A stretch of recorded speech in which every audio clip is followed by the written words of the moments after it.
Tangan dan kaki kebas bukan perkara kecil. Kalau rasa kebas seluruh badan, itu petanda saluran dalaman tersumbat. Jangan abaikan. Bayangkan satu hari anda tak dapat bangun dari katil. Pasti menyesal. Tahukah anda, selepas 7 hari ambil minyak udang Antartika, badan anda akan berubah. Penglihatan kabur, mata terasa lemau, mudah berpeluh, tiada selera, rasa lesu, sering pening, rasa nak muntah, duduk pun sakit, baring pun sakit. Masalah-masalah ini boleh mula beransur pulih. Omega 3, astaxanthin, phosphatidylcholine dan lain-lain. Satu kapsul mengandungi pelbagai nutrien. Nilai nutrisi lebih 50 kali ganda berbanding minyak ikan. Satu botol ada 60 kapsul.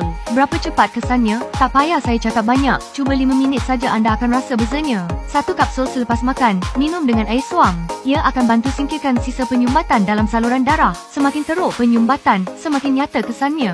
Jangan tunggu lagi. Klik link di bawah untuk beli beberapa botol bawa balik rumah. Bila saluran darah lancar, tangan dan kaki pun jadi lincah, anda pasti akan beli lagi.